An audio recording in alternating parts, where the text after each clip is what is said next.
His friend here today, Ken, by whom this book was written, and the documentary. It's a super pleasure to introduce maybe Birmingham's most talented musical star. He couldn't come, and so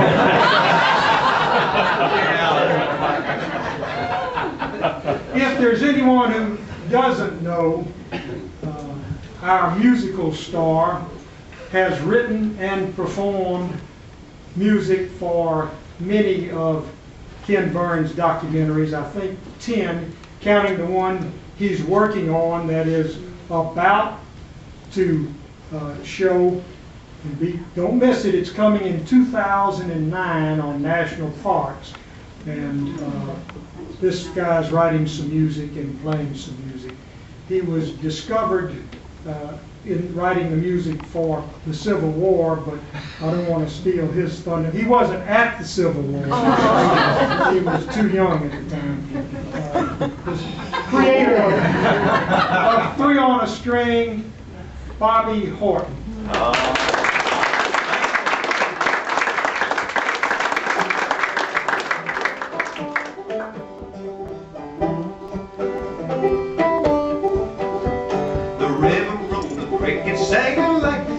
Flashed and playing like my arms are flame rose of Alabama. Oh, brown Rosie, rose of Alabama. The sweet tobacco posy is the rose of Alabama. So Mary the Will, Eliza, Jane, and Fatty, will you bells of fame for all your charms are put to shame by the rose of Alabama.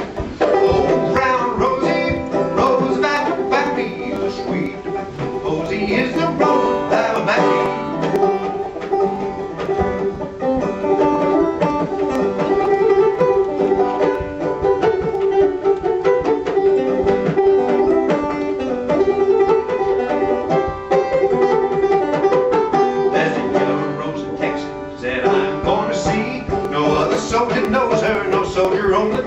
She cried so when I left her, it like it broke my heart. And if I ever find her, we never won't apart. She's the sweetest rose of color the soldier ever knew. Her eyes are bright as diamonds, they sparkle like you do. You may talk about your dearest maid, sing of Rosalie, but the yellow rose of Texas beats the bell from Tennessee.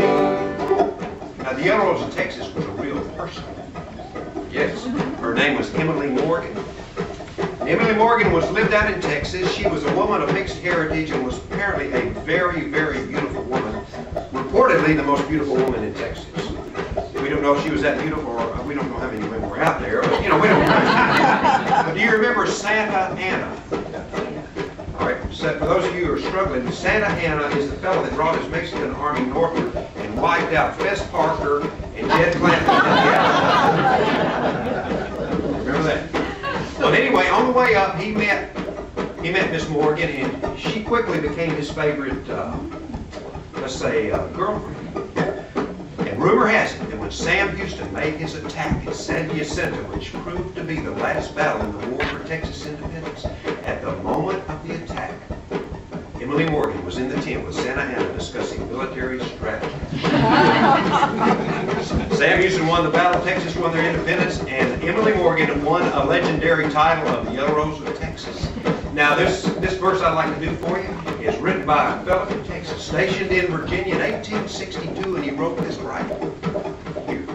Way up west in Texas, 8,000 miles from here, I got a little sweetheart, a little mountain deer. She's a sitting and a singing, and so in rebel clothes, while I'm a shooting Yankees wear the right hand and bow. And she's the sweetest rose of color the soldier ever knew. Her eyes are bright as diamonds, they sparkle like the dew.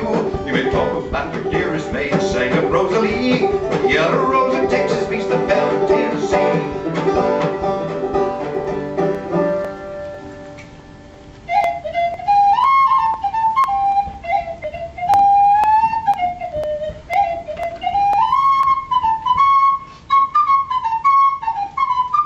Sitting by the roadside on a summer's day, chatting with my messmates passing time away, lying in the shadow underneath the trees. Goodness, how delicious, eating goober peas. Peas, peas, peas, peas, eating goober peas. Goodness, how delicious, eating goober peas. How many of you know what a goober pea is? It's a peanut. G-O-O-B-A-H, Gooba. P-I-N-T-A, Pinta, Gooba Pinta.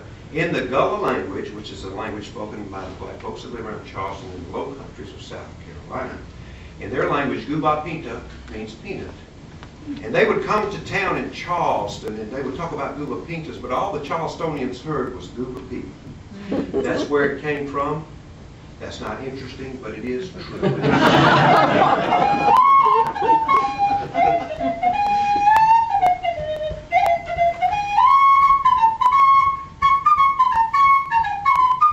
Just before the battle, the general hears a row. He says, the Yanks are coming, I hear the rifles now. He turns around and wondering, what do you think he sees? The Georgia militia eating goober peas. Peas, peas, peas, peas, eating goober peas. Goodness, how delicious, eating goober peas.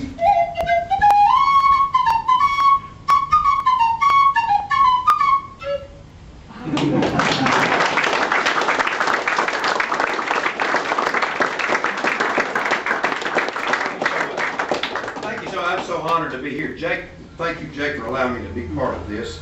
It's such a thrill to be here with all of you and those of you downstairs that we can't see, but it's a pleasure to be out with you all today. Thank you for coming out. And I'm so honored to be here with Ken Burns because, in my opinion, Ken has this intuition about telling history in his films. It is like no other because he understands that history is the story of real people. And he always tells his stories through the eyes or through the writings or the sayings of the people he's talking about in the history of their living. He goes right to them, and that is the reason, in my opinion, that he is so good at what he does. And it's instinctive with him.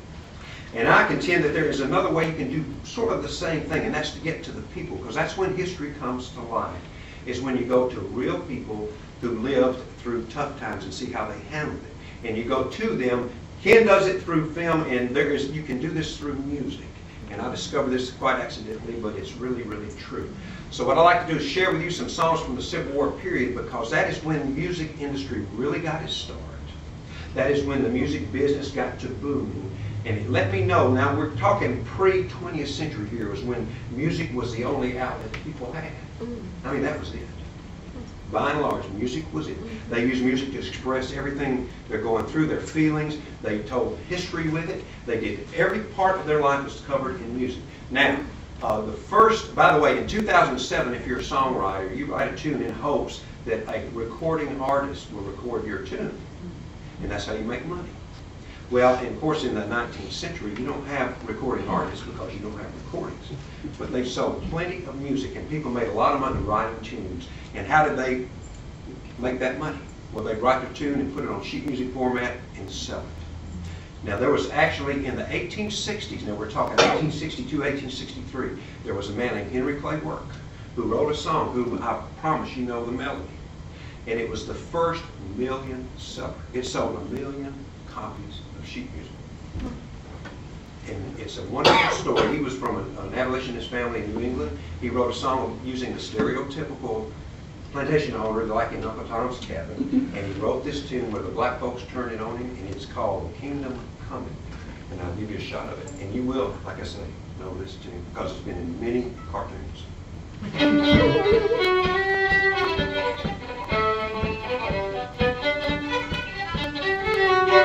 Say, black folk, have you seen him messing with a mustache on his face? Go down the road sometime this morning like he wanted to leave the place. He seen us go way up near river where the gum gun both lay. He took his hat and left very sudden and his trackies run away. He managed to run, ha ha, the black folks think, oh oh. It must be now the kingdom coming in the year of Jubilo.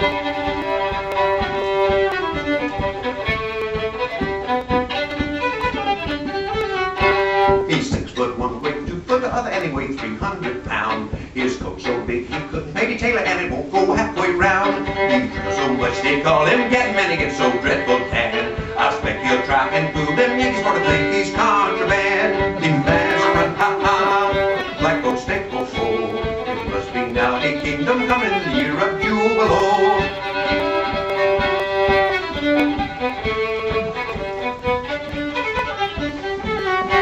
The overseer, he gave us trouble and we drive him round the spell. We lock him up and he smoke Costello with the key thrown down the wheel. The whip is lost, he had cut broken and the back stole half his pay. He's opened up big enough, all alone better than to up and run away. The man's a run, ha ha, but black folks take ho ho. It must be now the kingdom coming in the year of Jubilo.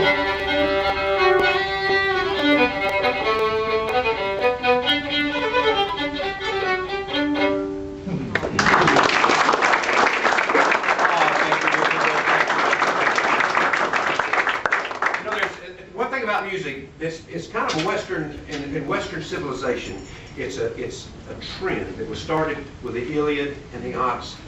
That was written, that was a tune, did you know that? It was music, it was written to be sung. And I could, if it were not for Blind Harry, the troubadour, Scottish troubadour, we would not know a thing about William Wallace, and the Braveheart movie could have never been made because we would have never heard of that fellow. Through music, through his tune, we know about William Wallace. That is a trend that was started years ago, and it was carried on into this country, into the 19th century, and on into our century today. I'd like to share with you a story song that was written by a fellow from Texas named M.B. Smith. He was in Company C, 2nd Texas Regiment. He was at the Battle of Shiloh, which was the first nasty battle of this war. We're talking war between the states. On April 6 and 7 of 1862, 23,000 young people were killed, wounded, missing. 2 days, 23,000. This was the first of many just like this. And that's why this touched people, because it was the first.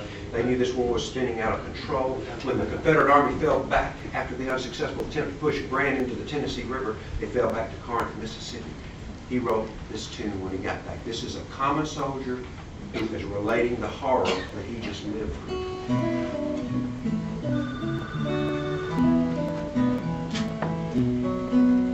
Come, all ye valiant soldiers, a story I will tell about the bloody battle that was fought on Shiloh Hill. It was an awful struggle, it'll cause your blood to chill. It was the famous battle that was fought on Shiloh Hill. It was the 6th of April, just at the break of day. The drums and fifes were playing for us to march away. The feeling of that hour I do remember still, for the wounded dying that lay on Shiloh Hill. About the hour of sunrise, the battle it began. Before the day had vanished, we had fought them hand to hand. The horrors of that field did my heart with anguish fill, for the wounded and the dying that lay on Shiloh Hill. There were men from every nation laid on those bloody plains. Fathers, sons, and brothers were numbered with the slain, that has caused so many homes with deep mourning to be filled, all from that awful battle that was fought on Shiloh Hill. The wounded men were crying for help from everywhere, while others who were dying were offering God their prayer. Protect my wife and children, if it is thy holy will. Such were the prayers I heard that night on bloody Shiloh Hill.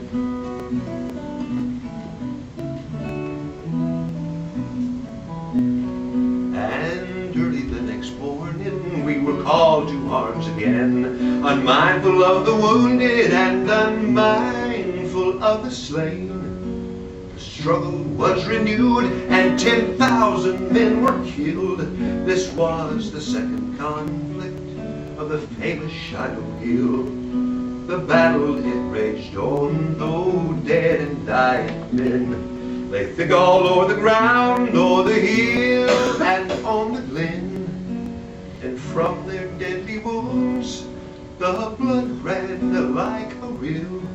Such were the mournful sights I saw on bloody Shiloh Hill. Before the day was ended, the battle ceased to roll. Thousands of brave soldiers had failed to rise no more. They left their vacant ranks for some other ones to fill, and now their moldering bodies all lie on Shiloh Hill. And now my song is ended about those bloody plains. I hope the sight by mortal man may ne'er be seen again.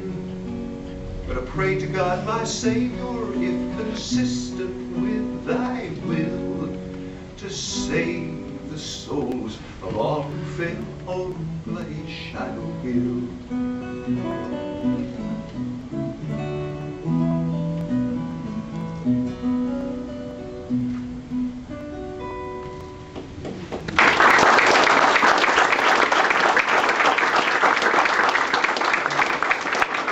The Civil War became the most watched program in the history of American public television, with 40 million viewers.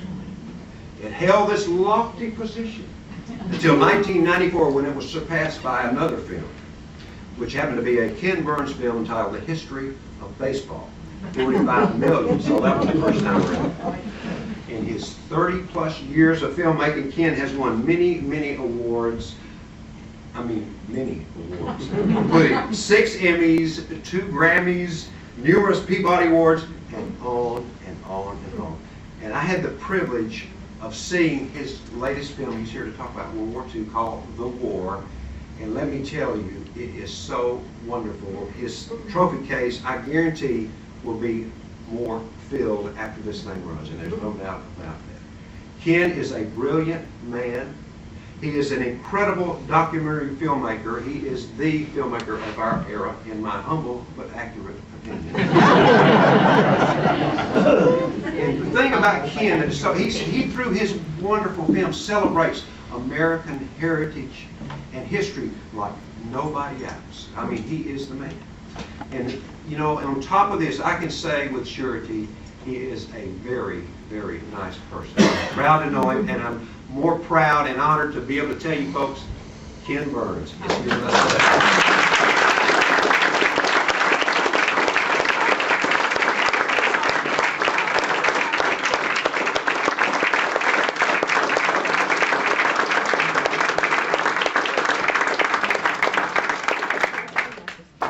After an introduction like that, I am forced to inoculate myself by telling you that I live in a tiny little village in New Hampshire. I've lived there for almost 30 years, and I've had on the refrigerator of my house this now old and yellowed and faded, and the cellophane of the Scotch tape has begun to peel, a New Yorker cartoon. It shows 2 men standing in hell, the flames licking up around them, and one guy says to the other, "Apparently my over 200 screen credits didn't mean a damn thing."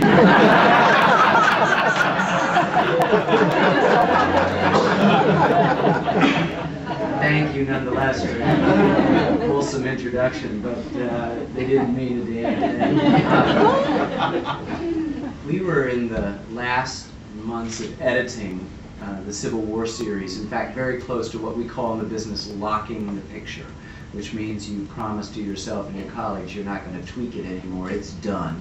You know, they say that you never finish a work of art, you abandon it, and there's a good deal of truth in that. You keep going and you can whittle it down to nothing, as U.S. Grant did in front of Cold Harbor with his stick. You just keep whittling, and there's nothing left.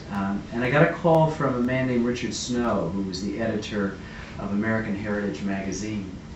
And he said, "I just got the most incredible piece of music that I've ever heard." And I said, "Well, Richard, I can't, we're done. You know, that we've got every piece of music in this film. We're done. We're locked. We're just doing the final touches of replacing some poorly photographed archives in, and that's it." He goes, "Well, I'm sending it up to you." So he sent it over, and I listened to it. It was an unbelievably beautiful version of Dixie, by some guy who had just slipped it over the transom to Richard Snow, some guy from Alabama named Bobby Horton. And it was one of those roll your eye moments where we were just, the last thing we needed was more stuff, because what we do, and it's true of this current project, it's true of the very first one, is we take, I live in New Hampshire, we make maple syrup there. It takes 40 gallons of sap to make 1 gallon of syrup. And that's sort of the process of making a documentary film. And the last thing we needed was a little bit more sap at the point where we thought our syrup was tasting pretty good. But as a favor to Richard Snow, who was a friend and colleague and was a tremendous advisor and helped on the project, as you can imagine American Heritage would be in a case like the Civil War, I played this thing in the editing room, and it was just amazing because I sort of did a double take, and then everyone working in all the various rooms stopped and came to the door, and we just listened. And it was this exquisite version of Dixie by Bobby, my friend Bobby Horton. And I called him up, and I essentially said, "Who are you?" You all know him. We've had the great privilege for, these now 18 years of having an association with Bobby Horton. I can't remember what tune was in the end credit to begin with, but we threw it away and put in one of the episodes, put in Dixie, and we then have begun a collaboration that has extended beyond us to friendships that he has forged quite naturally with his not only consummate skill as a musician and composer and arranger and player, but as a good human being that has extended to many people in my group, notably an editor, Eric Ewers, and Dayton Duncan, one of my co-producing partners and writers. And so I can't think of anything I'd rather do than be here with you this afternoon, but to be introduced by Bobby Horton is a big treat, and I'm really grateful. I don't want to spend too much time talking at you. I'd rather start a conversation right away. Most of you are here, are smart enough. You probably tuned to public television. You know that we are about to release on September 23rd at 8 o'clock, which is, well, maybe it might be 7 o'clock here, precisely 17 years to the moment when the Civil War series was first broadcast, a 7-part, 14.5-hour series on the American experience in the Second World War, entitled simply The War. And it's a little bit daunting if you think that after 17 years of work, the only thing I have to show for it is the removal of the word civil. My work. I had, the first project, the Civil War, began with a quote from Oliver Wendell Holmes Jr. He had been wounded 6 times during the Civil War and would go on to serve his country again as a Justice of the United States Supreme Court. He said, "We have shared the incommunicable experience of war. We have felt, we still feel, the passion of life at its top. In our youths, our hearts were touched with fire." Holmes was trying to put into words what every soldier who has faced combat knows in his or her guts. That paradoxically, when your life is most threatened, when violent death is possible at any moment, everything is vivified. Your experience of life heightened to a degree not felt in ordinary life, not in sex, not in sports, not in love, not in relationship, not even in college. It's just, it creates this undeniable terror, but it also produces inexplicably in the human breast a kind of curiosity and even a compelling aspect to it, an attraction for some people. And so we are always drawn somehow to war. Human beings are in a rush to go to war, I'm sorry to say. You know, in the Civil War, the Union civilians rode out from Washington, D.C. in their carriages with their picnic baskets because they had forgotten. War is the lie of civilization, and people forget. And they were going to watch the spectacle and ran with their tails between their legs back to Washington when they saw their sons and their opponents' guts lying on the battlefield, and were reminded what the cost of war is. We always have this strange human amnesia about that arithmetic, that terrible, terrible arithmetic of war. And after the Civil War series, we felt that we had somehow touched the essence of this. We see ourselves as emotional archaeologists, uninterested in excavating the dry dates and facts and events of the past, but more interested in getting at some emotional beating heart of it, and we did, and it hurt. It was terribly wrenching for us, and we vowed we'd never do another film on war. And all through the 1990s, we turned away requests from strangers and colleagues to take on this war or that war, usually the Second World War, usually from aging veterans or their children, anxious that their parents' long private dramas finally be shared. Each decision cementing even more not to go to war again. We just didn't want to go there. But I learned that we are losing 1,000 veterans a day in the United States. Our kids think we fought with the Germans against the Russians coming out of high school. And my whatever sort of petty concerns had to evaporate. You know, if we do not hear these people out, we will be guilty of a historical amnesia too irresponsible to countenance. And so we set about trying to do something slightly different. Most documentaries adopt a kind of aerial view of the war. They provide you with plenty of context and absolutely no intimacy. Those that offer you an intimate view, stay in one particular moment of battle, and provide obviously no context. Worse than that, too many documentaries seem distracted by an overweening interest in celebrity generals and politicians. They are interested in strategy and tactics to the exclusion of the human toll of war that reduces that cost, that arithmetic, to just simple abstract lines and arrows on a map. Too often these films are distracted by an interest, a classically American obsession with guns and armaments and weaponry. And we forget, in fact, what happens to those guns in the hands of human beings.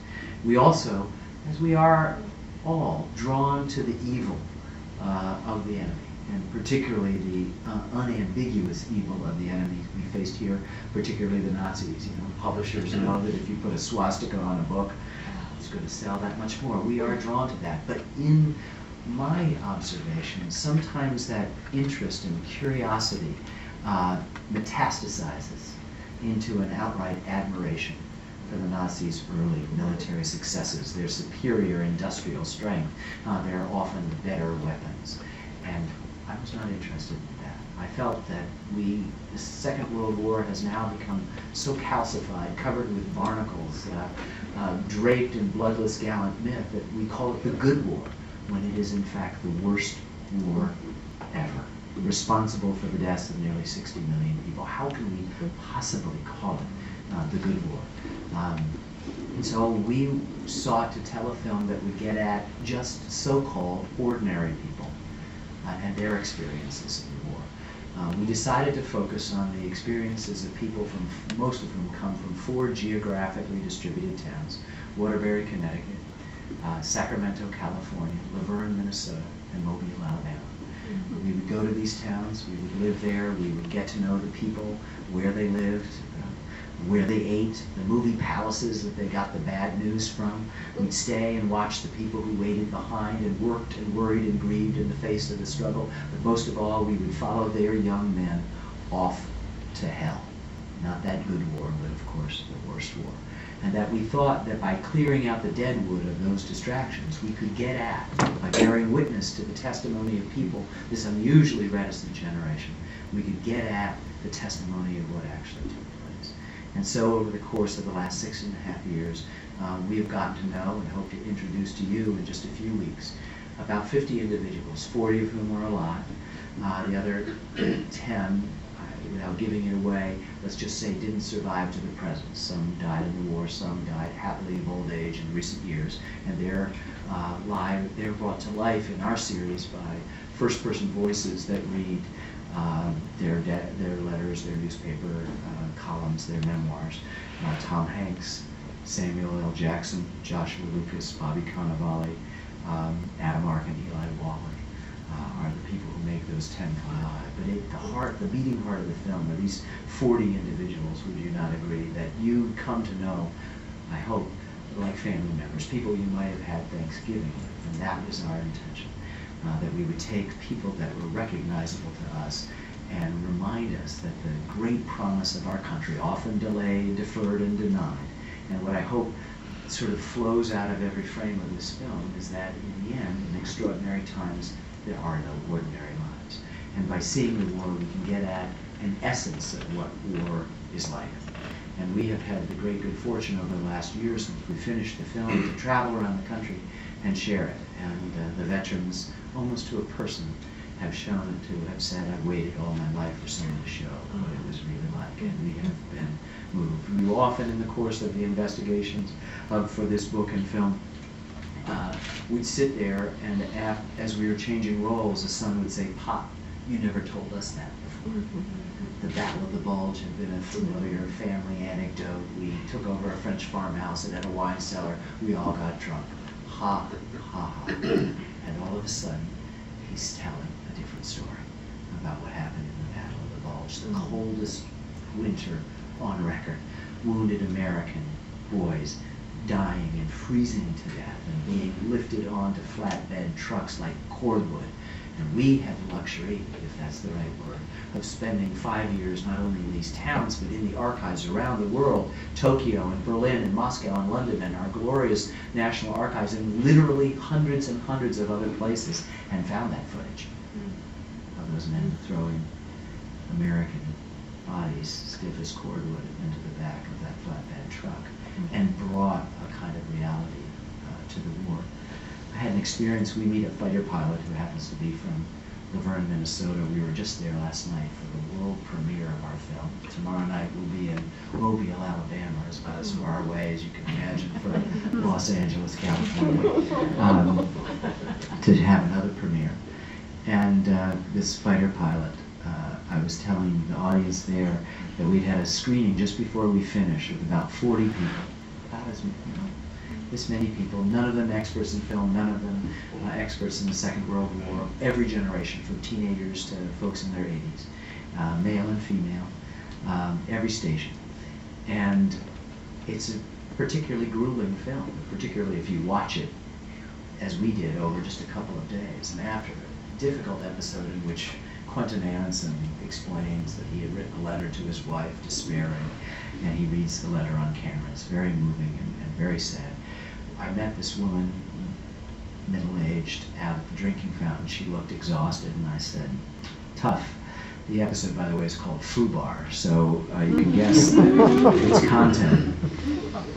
And she looked at me in a kind of conspiratorial tone, and she said, Quentin. And I said, yeah, it's a rough time, isn't it? She goes, you can tell me, does he make it? And I looked at her and I said, you've just seen him as an 82-year-old man. She goes, oh, of course. And at that point I went, I think we've got a good film here.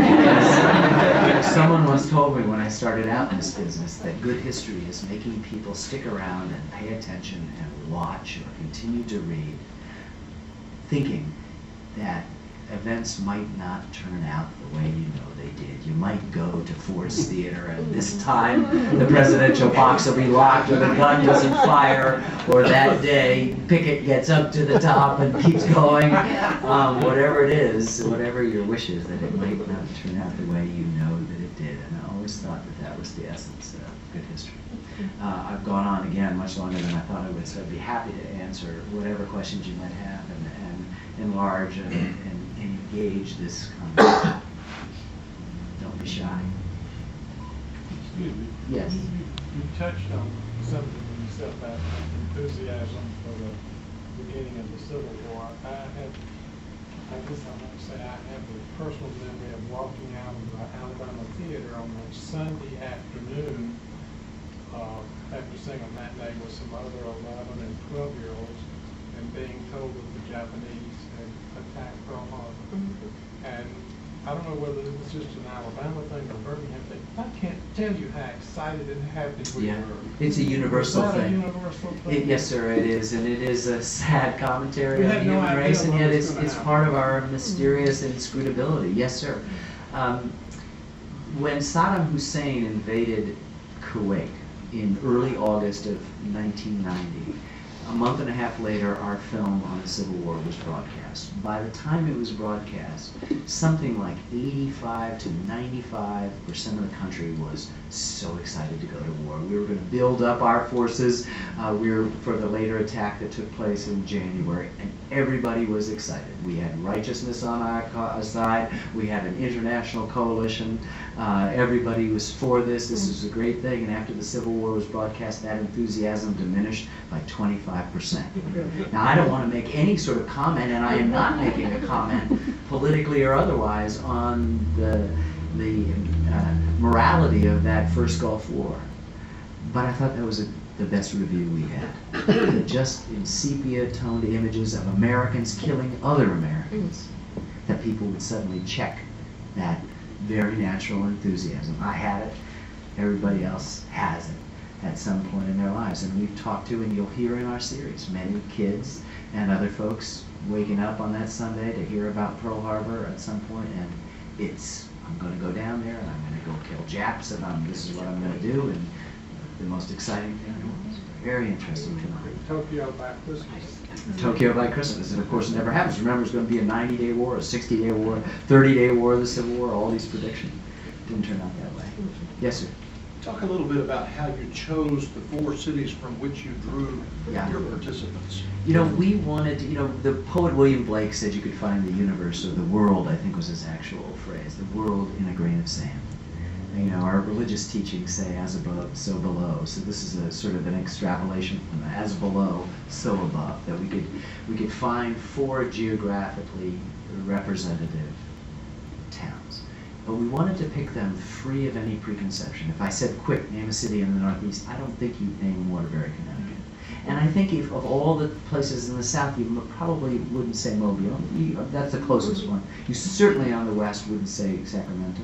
And Laverne, Minnesota is just like a dart on the map. But you know what? Most important, we as filmmakers would have no preconceptions or baggage that we would bring in there.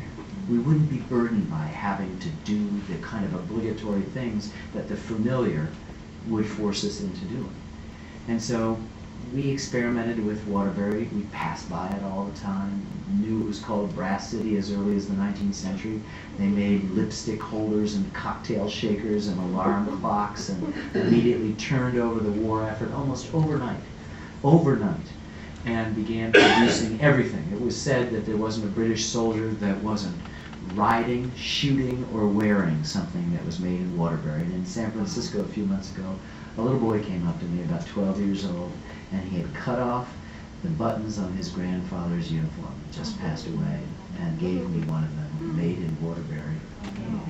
We'd read a memoir by a man named Eugene Sledge called With the Old Breed. It's a phenomenal book. It is the most honest and direct memoir I've ever seen. And remember, unlike our Civil War, in which the letters, particularly on the Union side, and the diaries and the memoirs abound, soldiers in the Second World War were forbidden to write letters with any details of their presence. They were forbidden to keep a journal or a diary. And the handful of people did, against orders, had to do so surreptitiously. One of them was a young Marine named Eugene Sled from Mobile, Alabama, who kept a journal, and he kept little notes inside and on the margins of the New Testament, thinking the CO correctly would not do that. And Eugene Sledge passed away as we arrived in Mobile to check him out. And his son introduced us to his best friend, Sid Phillips, who we interviewed, and his sister, Catherine. They introduced us to a circle of friends, veterans, and then we cast our net wider in Mobile, and then we had our second city. We wanted to pick a city on the West Coast that wasn't familiar, and Sacramento was not a Seattle, Portland, San Francisco, Los Angeles, or San Diego. And then finally, we were thrashing about for a long time. We could not land the plane. We had the tyranny of choice. As I live in a small town in New Hampshire, just a few hundred people. We wanted a small town. And we had already coincidentally been introduced to a fighter pilot whose first day of work was June 6, 1944. He lived outside of Washington, D.C. for 50 years. And his story and his character was so compelling that we were just blown away. And I finally said to him, "Where are you from?" And he said, "Laverne, Minnesota." So no, we're doing this backwards. So we went to Laverne. Almost the first week of research, we were in the microfilm of the local paper, which is what we do. And there on the front page was a weekly column that appeared called More or Less Daily Chaff, which I guess if you live in the Northern Plains is a pretty good name for a column. And it was written by the newspaper editor, Al McIntosh, who was from North Dakota, who turned down big city newspaper jobs to own and run his own small town paper. He found himself having to explain the unexplainable to his new neighbors, and he did so with the poetry of humanity. And he passed away in '79, and we were able to get Tom Hanks to read his thing. And all of a sudden, we had our small town. We had our West Coast city where Japanese Americans were interned and then later asked to volunteer for frontline combat duty and did so amazingly. And when their sons died, the death notices came back to parents under machine gun guard. I'm very sorry to report to you, your son has made the ultimate sacrifice for his country. Remember, these are United States citizens. And by the way, if you take one more step, I'm going to have to shoot you. To Mobile, Alabama, that transformed itself overnight from the sleepy, moribund shipbuilding thing to a war town like you can't believe, to Waterbury, Connecticut, who sent thousands of young men off to war but maintained factories going 7 days a week, 24/7. It is an amazing story, and that's besides this notion that we could bring back a sense of what war is like, unmitigated and undistracted by those factors I described, was also this other thing that I think flowed out of every frame of the film, was that in shared sacrifice, we made ourselves richer. That's the paradox. Today we don't give up anything. We don't want to have another tax dollar. We're all independent free agents. We ride our cars alone. We listen to the radio alone. We watch TV alone. We surf the net alone. We don't give up anything for anybody else. And yet, we feel kind of poverty of spirit. We've lost that cohesion that we think we have and deserve, and as Americans, we certainly do. Too much pluribus, not enough unum, Arthur Schlesinger Jr. said. And yet, it's true. We didn't just make ourselves richer in some touchy-feely spiritual or material way. Kind of communal way. We made it materially and financially richer. We gave things up, and we got stronger and richer as a country. And I think that's one of the things that these four towns taught me every day at the production of the film. Yes, sir. Thank you.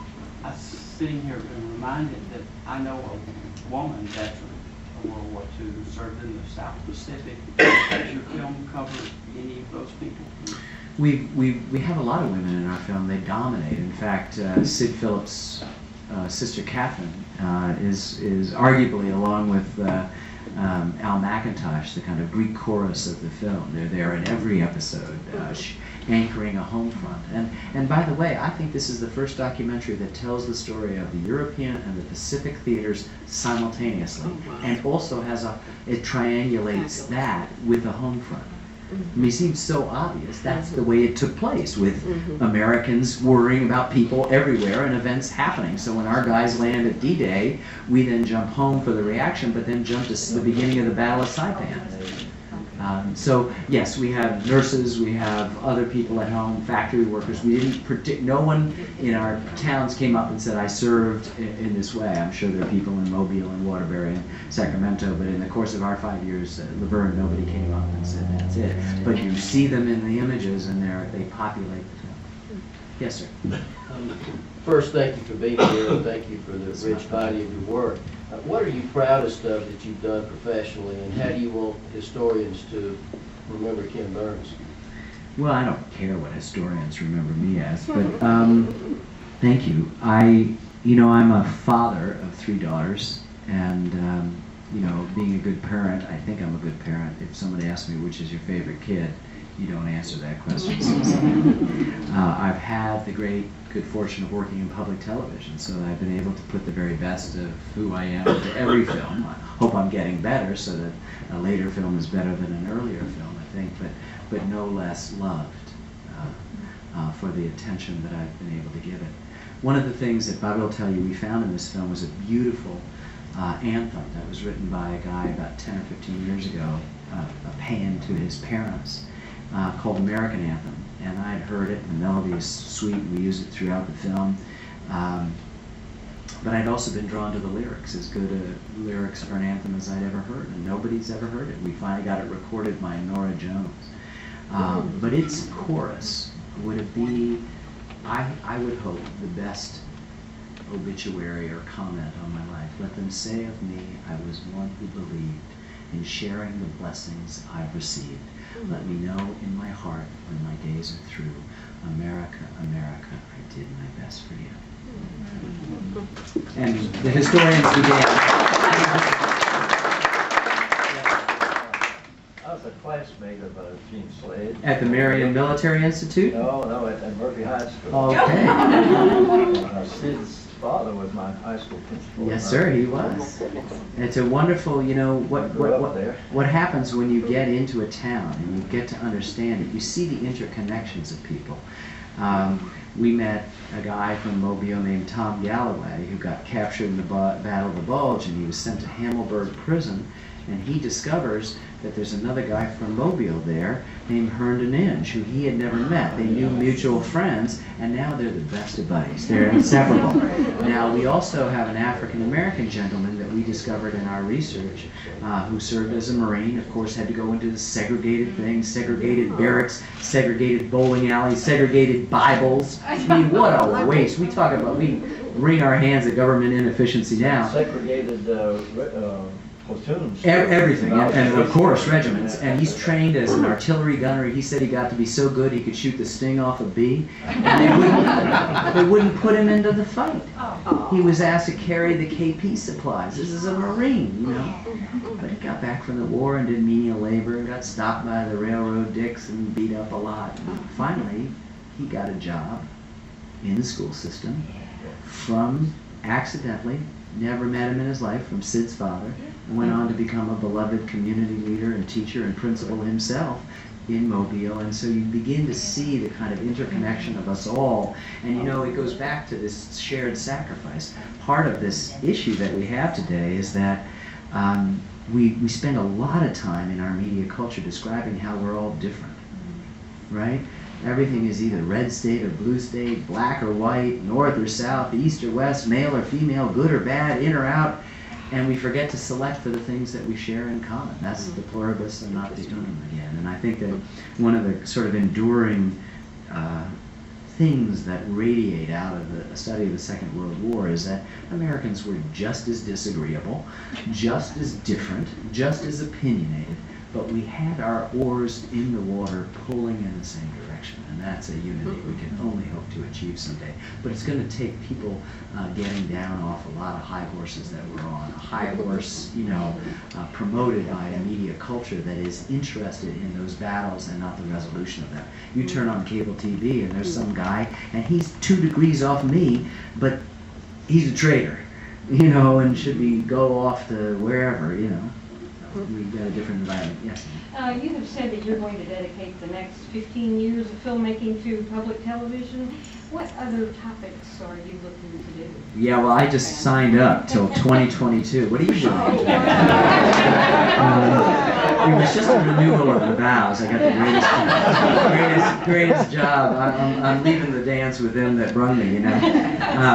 And I have the best job in the country. We are halfway through editing a massive series, which Bobby is contributing awesome music to, on the history of our national parks. Not a travelogue, not what inn to stay at, but the history of the ideas and the individuals that made them possible. We take it for granted. For the first time in human history, utterly American idea, we set aside land, not for the privileges of kings and noblemen, but for everybody, for all time.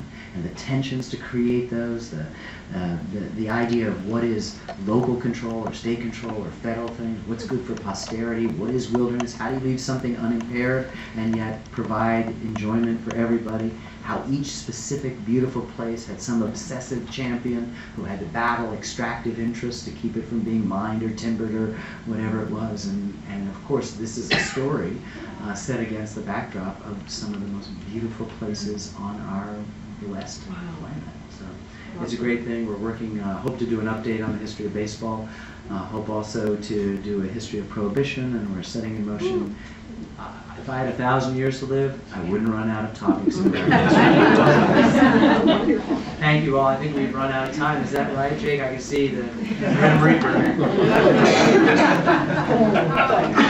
Wouldn't we like for him to stay at least another 24 hours?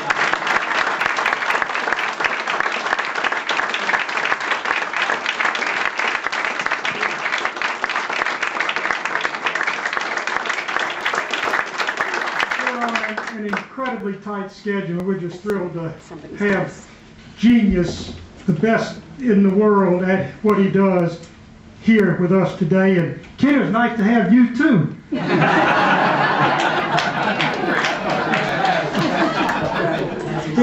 If we could pretend this was a wedding and ask everybody to please keep your seats and park the waters up here and allow Ken and Bobby to go downstairs. And let me tell all the folks who are standing up who haven't seen anything yet, we're on the way. And Thank you all. Bobby Horton will sign his CDs